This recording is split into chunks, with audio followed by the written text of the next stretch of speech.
All right, guys, let's talk about Stealth Division today. Stealth Division is an attempt at a newer, contemporary equipment division in Outlaw 3-gun between traditional tac optics and open. There's a lot of competitors currently that are really are interested in using certain types of accessories that are not legal in tac optics, but they don't want to go all the way to open. Going all the way to open is discouraging to some people, not interesting for others. I'm one of those. I use some of this equipment. I have shot open in the past. Open is not a division that particularly interests me at all. I don't particularly like it. But I'm one of these people that do want to use some of these accessories, and so we're exploring some ways to do that. One of the ways we do that most commonly around the country is modified division. Stealth division is different than modified division. If you just bring your modified stuff to a match that's recognizing stealth, it will be illegal. But one of the interesting components of stealth division that I think is intriguing to think about and contemplate is the pistol equipment rules, because essentially they're allowing in optic equipped pistols into a division without going all the way to open. So an open pistol, we are allowing optics, we're allowing compensators, we're allowing 170 millimeter mags, all this stuff. There's a lot here that would give a pistol a competitive advantage over a traditional tac optics pistol. And a lot of competitors don't care about all this stuff. They just want to use an optic on more of a contemporary traditional style pistol. And so the interesting way that Stealth Division does this is they essentially say it's an open division, so you can use whatever you want as long as it fits in a box. So this is the template they give you in the rule book, so if you can see if your stuff fits. And I've checked the width dimension, so all these pistols are good there. But essentially, you can use whatever you want as long as it fits in this box. And this pistol most certainly does not fit in the box. If I were just with the camera angle works, so the muzzle's all the way up front, the red dot is in there.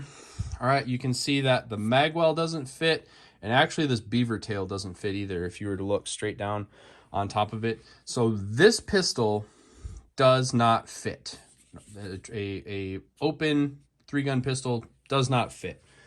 It is a clever conundrum, because they essentially allow you to use 140 millimeter mag, a traditional mag, in a traditional tac optics pistol that will fit in the box relatively easily. Most tac optics pistols that we would recognize would easily fit in the box. All right, so but you're pretty much maxing it out. To use a traditional style magwell, a full-size 2011 140 millimeter mag, it fits, but that's pretty much one of your choices there. If you want to use a traditional style pistol with the red dot and a 140 millimeter mag, again, not really gonna fit. All right, or you can use, if the optic is what eats up some of your space there, you can do something else. What I'm gonna do is this. So this is an Atlas Artemis. This is my limited optics pistol. However, I had to take the magwell that I usually use off of that for more the tactical style magwell. I have to use a 126 millimeter magazine, and this will fit in the box pretty conveniently. All right, so I can use the pistol I want to use. I can use the red dot I want to use. I have to give up a little bit on the magwell, and I have to use a shorter magazine. As soon as I put a 140 millimeter magazine in here with the red dot, does not fit. So the interesting question here is, and the reason I wanted to make this video, we have two guns here, and you have a choice. A lot of times, if people were given the choice, well, Is iron sights an advantage over red dots? I would say unequivocally yes. All right. I don't think we can really debate anymore that a red dot is a significant advantage over iron sights. However, here you have a choice between a red dot and if I use an Atlas mag with the competition follower, I get about 18 rounds, maybe 19, but 17 to 18 rounds in a magazine with a red dot. Or if I give up the red dot, I can use iron sights and I can use a magazine that holds 23 rounds. So 3 to 4 rounds more, depending on the individual magazine you're talking about. 3 to 4 rounds more per magazine or a red dot.